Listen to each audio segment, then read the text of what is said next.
Welcome to Madame Raven's. This way to the library. She's been expecting you.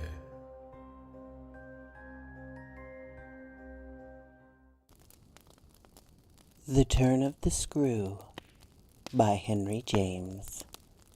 Part 2. Chapter 2.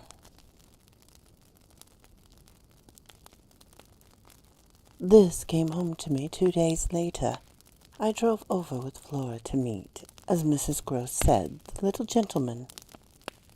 And all the more for an incident that, presenting itself the second evening, deeply disconcerted me.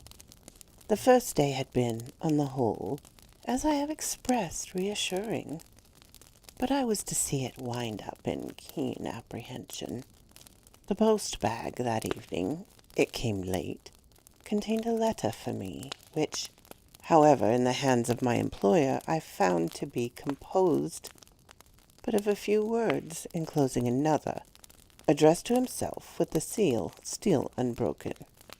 "This, I reckon, is from the headmaster, and the headmaster's an awful bore.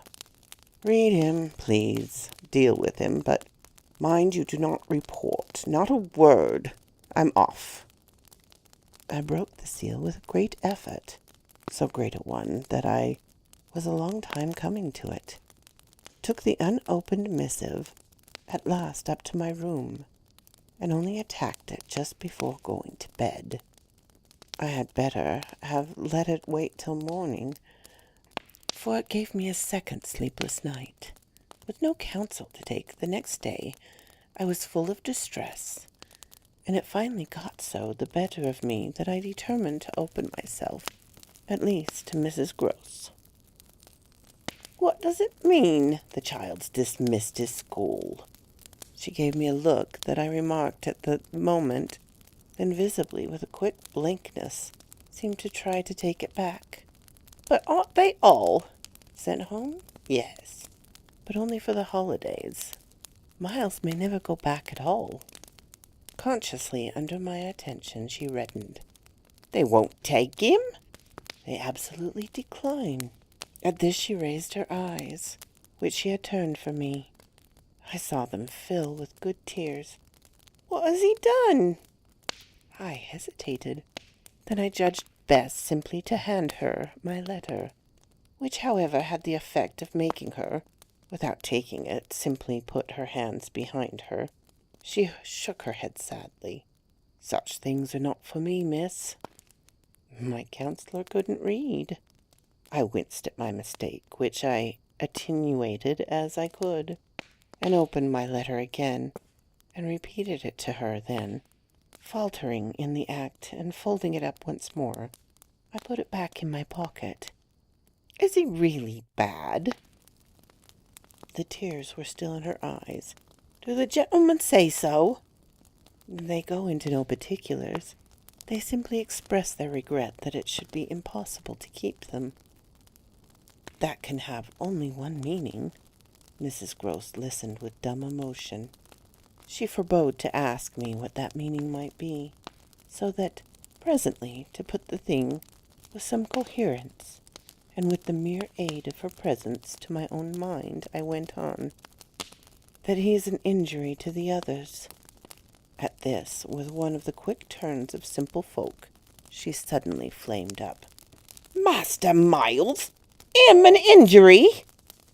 There was such a flood of good faith in it that, though I had not yet seen the child, my very fears made me jump to the absurdity of the idea. I found myself to meet my friend the better, offering it on the spot sarcastically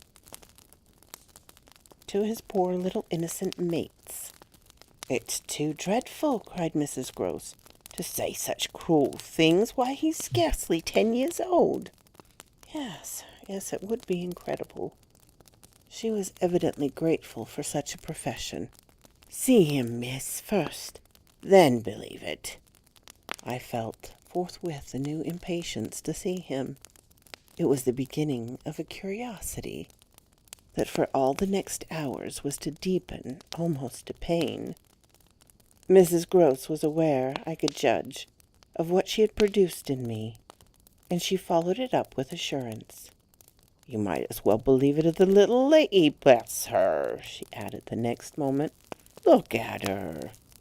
I turned and saw Flora, whom 10 minutes before I had established in the schoolroom with a sheet of white paper, a pencil, and a copy of nice round O's, now presenting herself to view at the open door. She expressed in her little way an extraordinary detachment from disagreeable duties, looking to me, however, with the great childish light that seems to offer as a mere result of the affection she has conceived for my person, which has rendered necessary that she should follow me. I needed nothing more than this to feel the full force of Mrs. Gross's comparison, and catching my pupil in my arms, covered her with kisses, in which there was a sob of atonement. Nevertheless, the rest of the day I watched for further occasion to approach my colleagues, especially as, towards evening, I began to fancy she rather sought to avoid me. I overtook her, I remember, on the staircase. We went down together, and at the bottom I detained her, holding her there with a hand on her arm. "I take what you said to me at noon as a declaration that you've never known him to be bad." She threw back her head.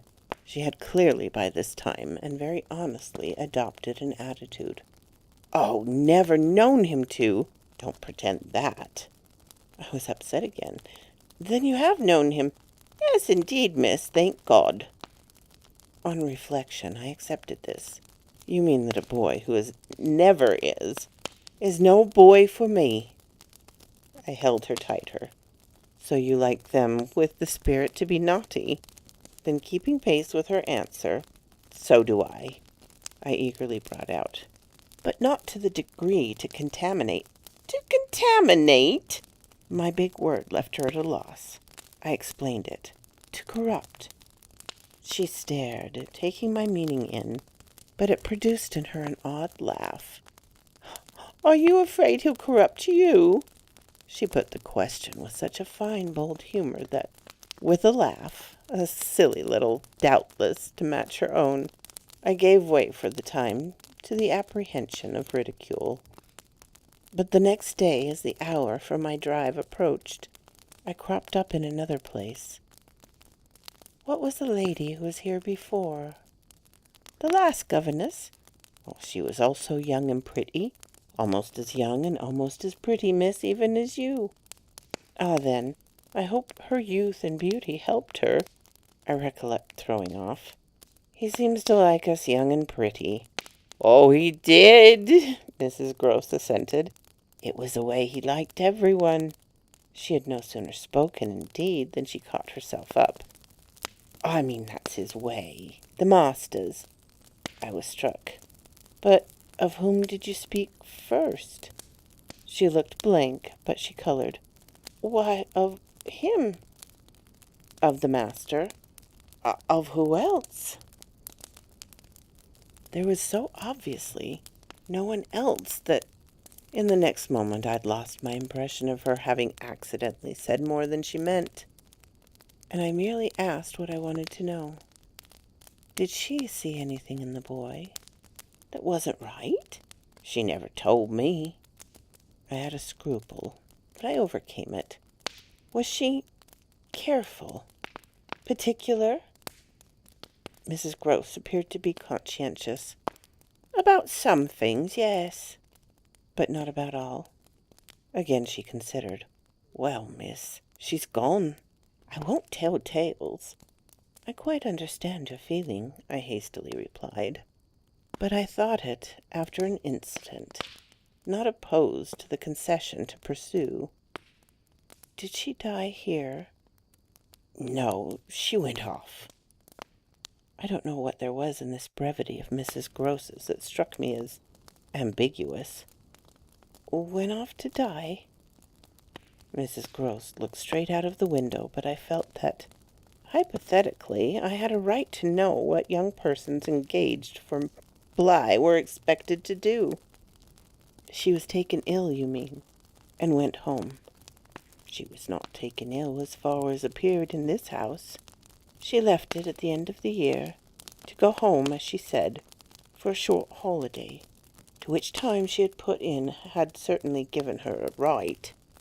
We had then a young woman, a nursemaid, who stayed on, and who was a good girl and clever, and she took the children altogether for the interval.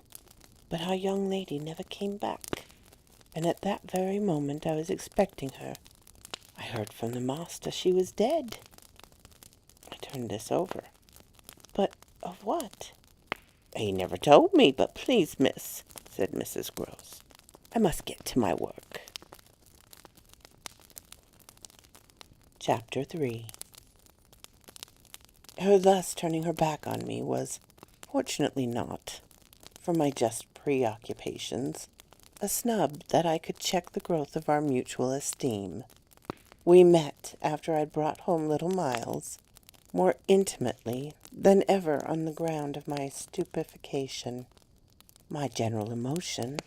So monstrous was I then ready to pronounce it, that such a child as had now been revealed to me should be under an interdict. I was a little late on the scene, and I felt as he stood wistfully looking out for me before the door of the inn at which the coach had put him down, that I had seen him, on the instant, without and within, in the great glow of freshness, the same positive fragrance of purity in which I had, from the first moment, seen his little sister. He was incredibly beautiful, and Mrs. Gross had put her finger on it.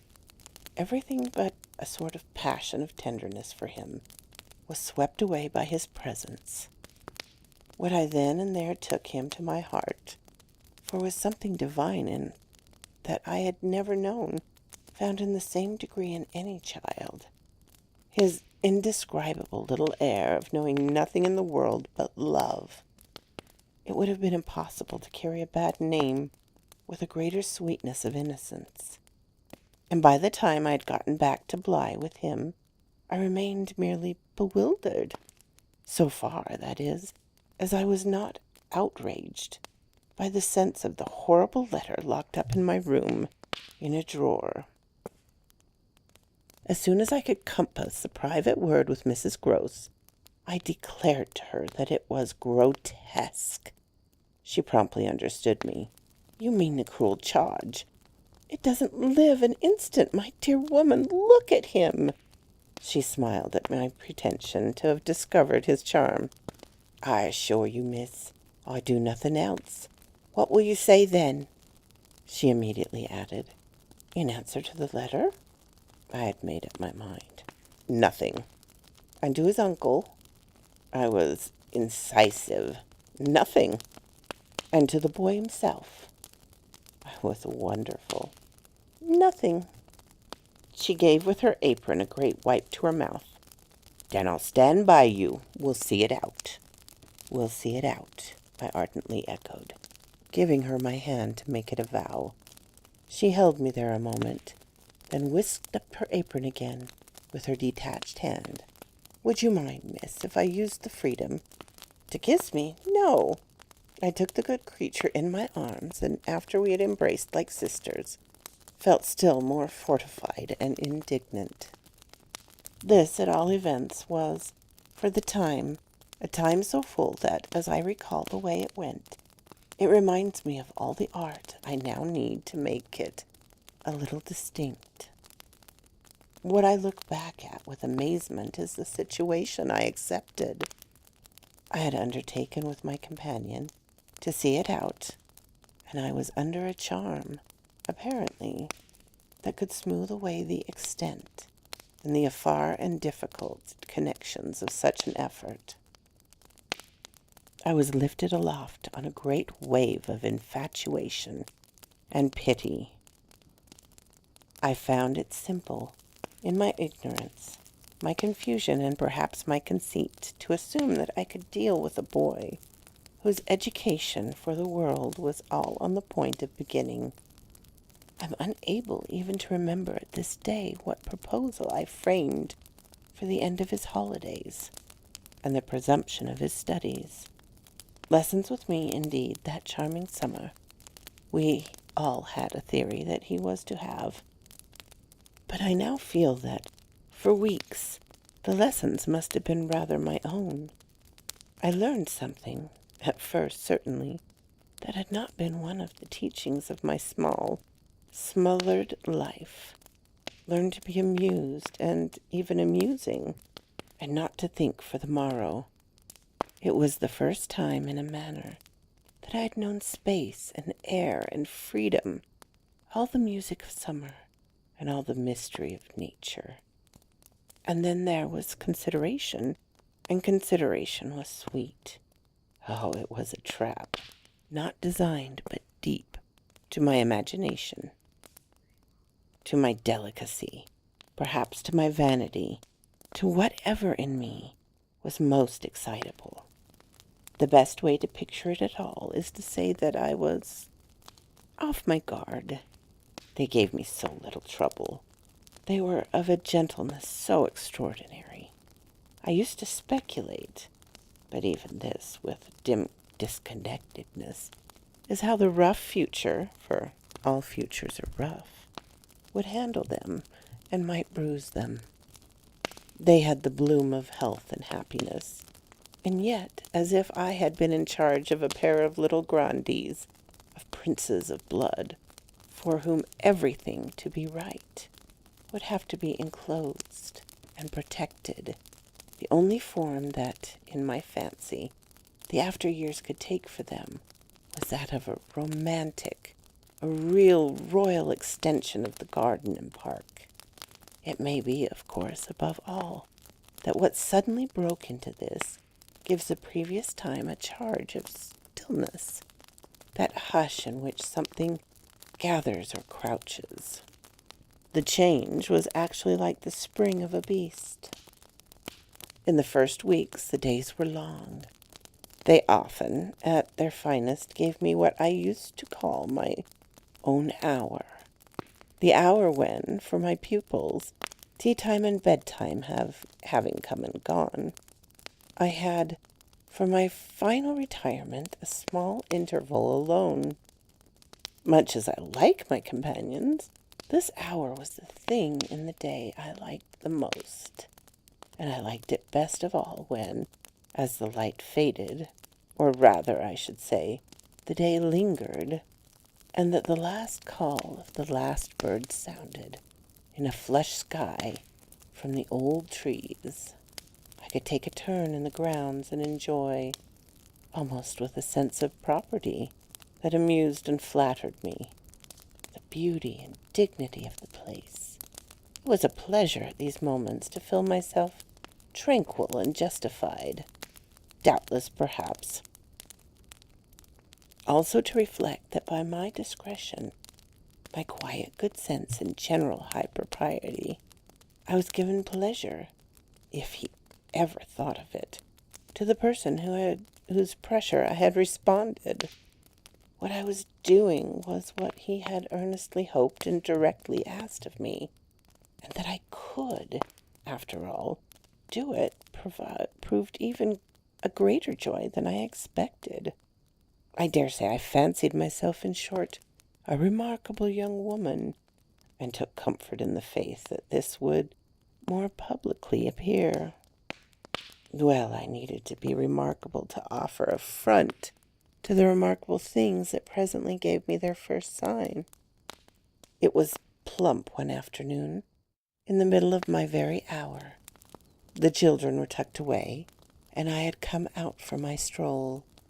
One of the thoughts that, as I don't in the least shrink now from noting, used to be with me in these wanderings, was that it would be as charming as a charming story suddenly to meet someone appear there at the turn of a path and would stand before me and smile and approve.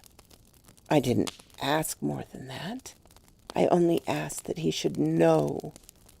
And the only way to be sure he knew would be to see it, and the kind light of it in his handsome face. That was exact present to me, by which I mean the face was, when on the first of these occasions, at the end of a long June day, I stopped short on emerging from one of the plantations and coming into view of the house. What arrested me on the spot, and with a shock of much greater than any vision had allowed for, was the sense that my imagination had, in a flash, turned real. He did stand there, but high up, beyond the lawn, and at the very top of the tower to which, on that first morning, little Flora had conducted me. This tower was one of a pair, square, incongruous, crenellated structures that were very distinguished. For some reason, though, I could see little difference as the new and the old. They flanked opposite ends of the house, and were probably architectural absurdities, redeemed in a measure, indeed, by not being wholly disengaged, nor of a height too pretentious, dating in their gingerbread antiquity from a romantic revival that was already a respectable past. I admired them, had fancies about them, for we could all profit to a degree, especially when they loomed through the dusk, by the grandeur of their actual battlements.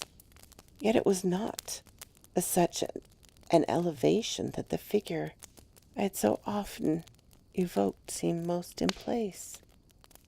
It produced in me, this figure, in the clear twilight, I remember, two distinct gasps of emotion, which were, sharply, the shock of my first, and that of my second surprise. My second was a violent perception of the mistake of my first. The man who met my eyes was not the person I had presently supposed. There came to me thus a bewilderment of vision of which, after these years, there's no living view that I can hope to give. An unknown man in a lonely place is a permitted object to fear to a young woman privately bred. And the figure that faced me was, a few seconds, assured me as little anyone I knew as it was the image that had been in my mind. I had not seen it in Harley Street. I had not seen it anywhere.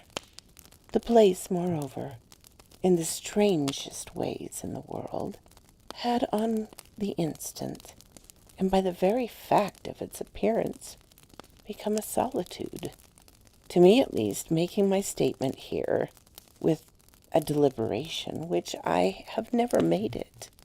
The whole feeling of the moment returns. It was as if, while I took in what I did take in, all the rest of the scene had been stricken with death. I can hear again as I write the intense hush in which the sounds of evening dropped. The rooks stopped cawing in the golden sky, and the friendly hour lost, for the minute, all its voice. But there was no other change in nature, unless indeed it were a change that I saw with a stranger's sharpness. The gold was still in the sky, the clearness in the air, and the man who looked at me over the battlements was as definite as a picture in a frame. That's how I thought, with extraordinary quickness, of each person that he might have been, and that he was not. We were confronted across our distance, quite long enough for me to ask myself, with intensity, who then was he? And to feel, as an effect of my inability to say, a wonder in a few instances more became intense. The great question, or one of these is afterwards, I know with regard to certain matters, the question of how long they have lasted. Well, this matter of mine, think what you will, lasted while I caught at a dozen possibilities. none of which made a difference for the better, that I could see, in their having been in the house. And for how long, above all? A person of whom I was in ignorance.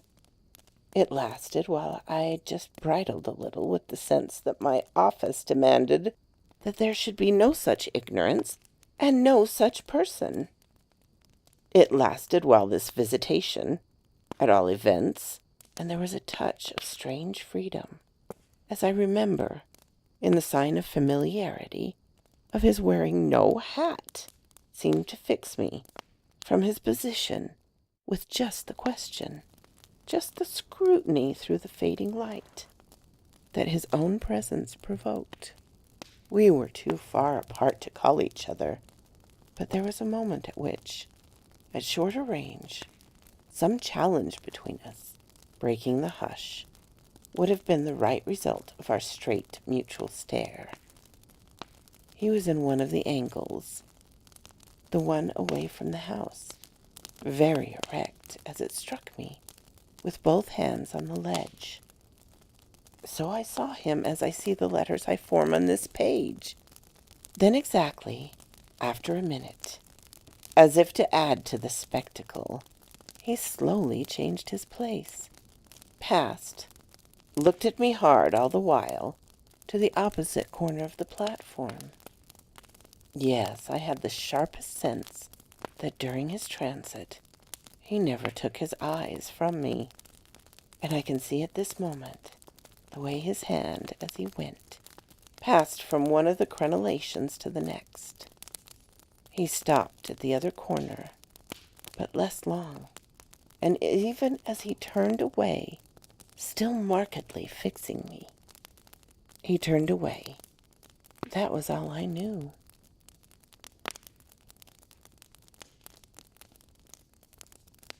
Chapter 4. It was not that I didn't wait on this occasion for more, for I was rooted as deeply as I was shaken. Was there a secret at Bly? A mystery of Udolpho, or an insane, unmentionable relative, kept in unsuspected confinement? I can't say how long I turned it over, or how long, in a confusion of curiosity and dread, I remained where I had in my collision. I only recall that when I re-entered the house, darkness had quite closed in. Agitation, in the interval, certainly held me and driven me, for I must, in circling about the place, have walked 3 miles. But I was to be, later on, so much more overwhelmed than this mere dawn of alarm was a comparatively human chill. The most singular part of it, in fact, singular as in the rest had been, was the part I became in the hall, aware in a meeting Mrs. Gross. This picture comes back to me in the general train, the impression, as I received it on my own return, of the wide white-panelled space, bright in the lamplight, and with its portraits and red carpet, and of all the good surprised look of my friend, which immediately told me she had missed me. It came to me straight away under her contact that with plain heartiness mere relieved anxiety at my appearance. She knew nothing whatever that could bear upon the incident that I had there ready for her. I had not suspected in advance that her comfortable face would pull me up, and I somehow measured the importance of what I had seen by my thus finding myself hesitant to mention it. Scarce anything in the whole history seemed to me so odd as this fact, that my real beginning of fear was one, as I may say, with the instinct of sparing my companion.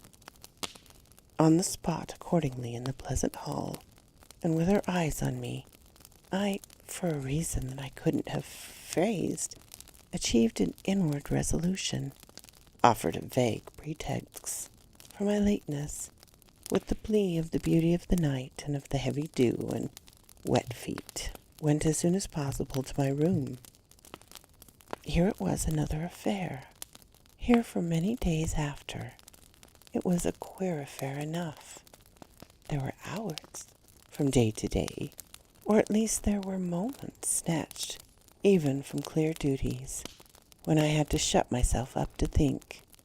It was not so remarkable yet that I was more nervous than I could bear to be, as that I was remarkably afraid of becoming so.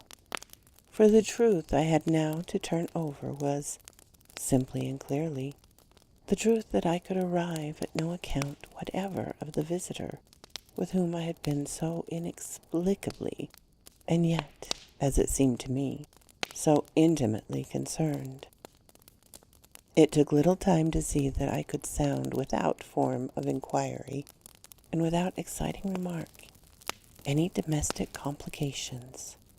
The shock I had suffered must have sharpened all my senses. I felt sure at the end of 3 days, and as a result of mere closer attention, that I had not been practiced upon by the servants, nor made the object of any game. Of whatever it was that I knew, nothing was known around me. There was but one sane inference. Someone had taken up a liberty rather gross. That was what repeated. I dipped into my room and locked the door to say to myself, we had been collectively subject to an intrusion. Some unscrupulous traveler, curious in old houses, has made his way in unobserved, enjoyed the prospect from the best point of view, and then stolen out as he came, if he had given me such a bold, hard stare. But that was part of his indiscretion. The good thing, after all, was that we should surely see no more of him. This was not so good a thing, I admit, as not to leave me to judge that what essentially made nothing else much signify was simply my charming work. My charming work was just my life with Miles and Flora, and through nothing could I so like it as thorough feelings that I could throw myself into it in trouble. The attraction of my small charges was a constant joy, leading me to wonder afresh at the vanity of my original fears, the distaste I had begun by entertaining for the probable grey prose of my office. There was to be no grey prose, it appears, and no long grind. So how could work not be charming that presented itself as daily beauty? It was all the romance of the nursery and the poetry of the schoolroom. I don't mean by this, of course, that we studied only fiction and verse. I mean I can express no otherwise the sort of interest my companions inspired. How can I describe that except by saying that, instead of growing used to them, and it's a marvel for a governess, I call the sisterhood to witness, I made constant fresh discoveries. There was one direction, assuredly, in which these discoveries stopped. Deep obscurity continued to cover the region of the boys' conduct at school. It had been promptly given me, I've noted, to face that mystery without a pang. Perhaps even it would be nearer the truth to say, without a word, he himself had cleared it up. He had made the whole charge absurd. My conclusion bloomed there with the real rose flush of his innocence. He was only too fine and fair for the little horrid, unclean school world, and he had paid a price for it. I reflected acutely that the sense of such differences, such superiorities of quality, always on the part of the majority, which could include even stupid, sordid headmasters, turn infallibly to the vindictive. Both the children had a gentleness. It was their own fault, and it never made Miles a muff, that kept them, how should I express it, almost impersonal, and certainly quite unpunishable. They were like the cherubs of the anecdote, who had, morally at any rate, nothing to whack. I remember feeling with Miles inespecially, as he had, as it were, no history. We expect of a small child a scant one, But there was in this beautiful little boy something extraordinarily sensitive, yet extraordinarily happy, that more than any creature of his age I have seen, struck me as beginning anew each day. He had never for a second suffered. I took this as a direct disproof of his having been chastised. If he had been wicked, he would have caught it, and I should have caught it by the rebound. I should have found the trace. I found nothing at all, and he was therefore an angel. He never spoke of his school, never mentioned a comrade or a master, and I, for my part, was quite too much disgusted to allude to them. Of course I was under the spell, and the wonderful part is, even at the time I perfectly knew I was, but I gave myself up to it. It was an antidote to any pain, and I had more pains than one. I was in receipt in these days of disturbing letters from home, where things were not going well. But wish, my children, what things in the world mattered. That was a question I used to put my scrappy retirements. I was dazzled by their loveliness. There was a Sunday to get on, when it rained with such force, and for so many hours, that there could be no procession to church. In consequence of which, as the day declined, I had arranged with Mrs. Gross that, should the evening show improvement, we would attend together the late service. The rain happily stopped, and I prepared for our walk, which, through the park and by the good road to the village, would be a matter of 20 minutes. Coming downstairs to meet my colleagues in the hall, I remembered a pair of gloves that had required 3 stitches, and that had received them, with a publicity perhaps not edifying, while I sat with the children at their tea, served on Sundays, by exception, in that cold, clean temple of mahogany and brass, the grown-up dining room. The gloves had been dropped there, and I turned in to recover them.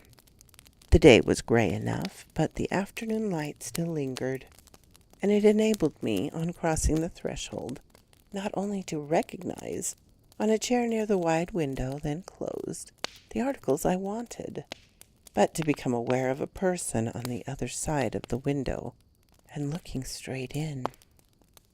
One step into the room had sufficed. My vision was instantaneously, it was there.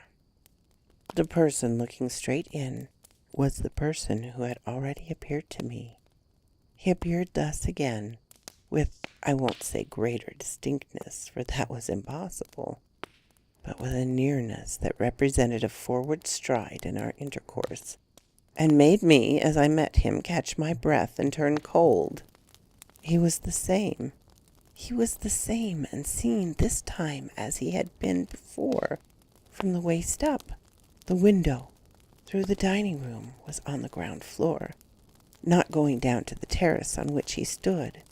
His face was close to the glass, yet the effect of this better view was, strangely, only to show me how intense the former had been. He remained but a few seconds, long enough to convince me he also saw and recognized. But it was as if I had been looking at him for years, and had known him always. Something, however, happened this time that had not happened before.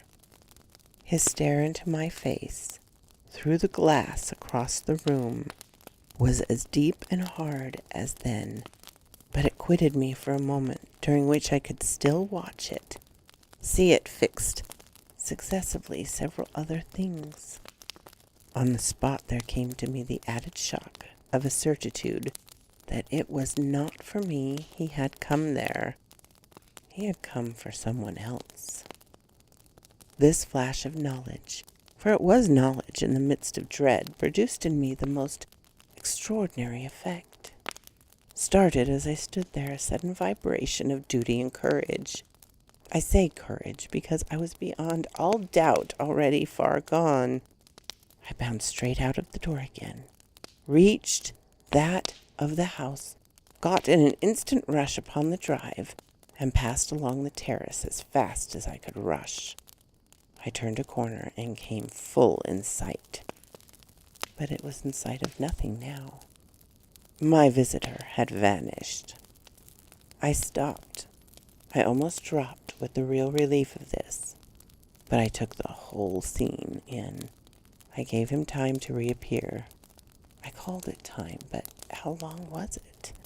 I can't speak to the purpose of today of the duration of these things. That kind of measure must have left me. They couldn't have lasted as they actually appeared to me to last. The terrace and the whole place, the lawn, and the garden beyond it. All I could see of the park were empty with a great emptiness. There were shrubberies and big trees, but I remember the clear assurance. I felt nothing of them concealed him.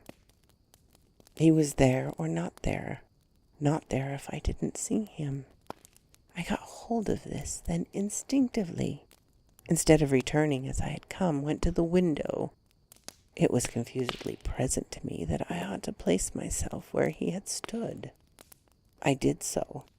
I applied my face to the pane and looked as he had looked into the room, as if, at this moment, to show me exactly what his range had been. Mrs. Gross, as I had done for him just before, came in from the hall. With this I had a full image of a repetition of what had already occurred. She saw me as I had seen my own visitation. She pulled up short as I had done. I gave her something of a shock that I had received. She turned white, and this made me ask myself if I had blenched as much.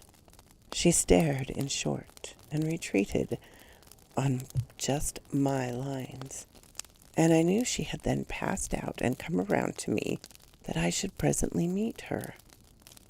I remained where I was, and while I waited, I thought of more things than one. But there was only one I take space to mention. I wonder why she should be scared. So quoth this raven. My darlings, if you are enjoying this, please give me a like so I know. If you leave a comment, I will do my best to comment back. And if you haven't subscribed yet, please do so and ring the little bell so you know when to come up and see me. And I will see you next time, my darlings. Farewell.